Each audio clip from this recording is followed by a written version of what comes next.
What's up, party people? Dr. Zach Couples at Elevate Sports Performance and Healthcare here.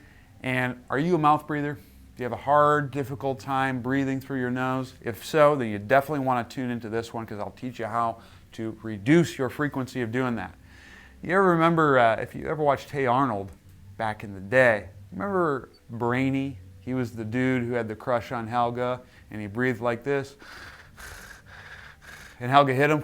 It wasn't because Helga didn't like him. It was because Brainy was a mouth breather and Helga knew the negative effects of mouth breathing that can have. Folks, if you are a mouth breather, that can potentially put you at more risk for tooth decay.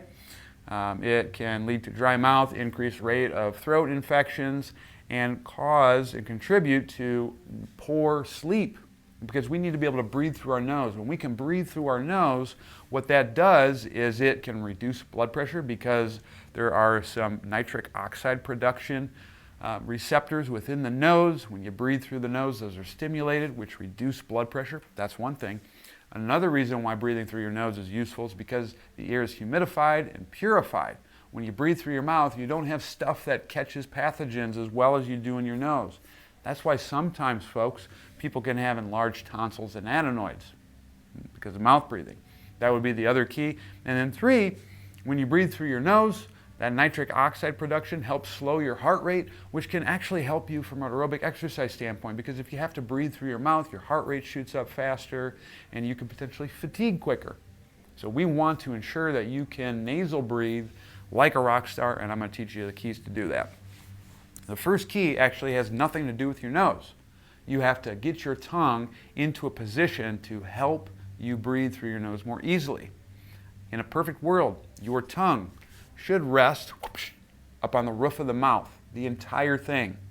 And what that does is that pulls the hard palate or the roof of your mouth down, which is also, folks, the floor of your nose. So it helps increase nasal space so you can get more air in. The keys to having a good tongue posture is taking the tip of your tongue and putting that on what we affectionately call here in PT land, the spot. The spot is this rough patch that's right behind your teeth. If you say the letter N, your tongue tip will hit that spot. So go ahead and say the letter N. That's where you'd like your tongue to be. That's step 1. Once you have that, you're then going to try to plaster the rest of your tongue up on the roof of your mouth.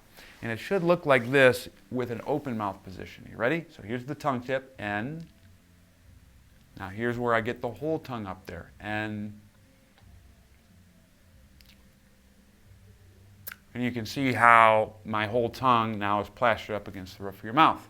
You might have a hard time getting the back of the tongue up there. So an easy drill that you can use to make that happen is by clucking. It's a quick little way to help encourage the back of the tongue to go up on the roof of the mouth.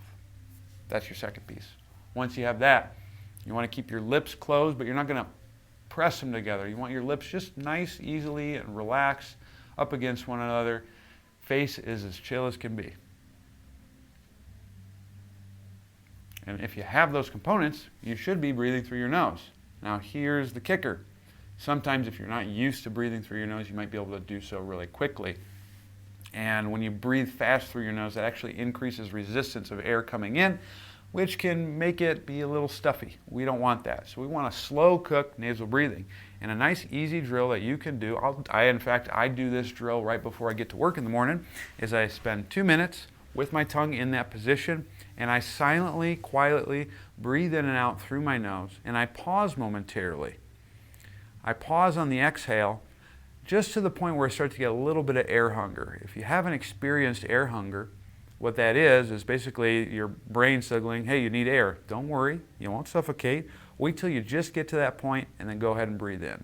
So it's going to look like this. I'm going to get my tongue up there, silently exhale through my nose. Hold that until I experience air hunger.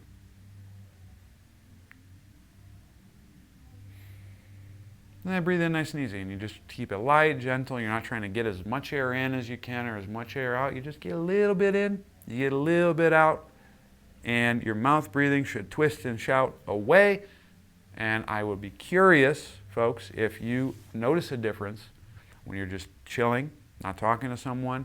And if you can get really good and do that while you're training, doing aerobic exercise or some of your conditioning stuff, I guarantee that no one's going to mess with you. So the keys, to summarize: tongue plastered up against the roof of the mouth, lips closed gently, silent breathing through the nose. Give that a shot, see how it goes. If you have any questions, or maybe you're having difficulty sleeping or getting that tongue position, or you feel like your tongue's restricted and you need help, the docs can help you. Give us a call, 702-558-2151, or check us out on the web at elevatesph.com. Take it easy.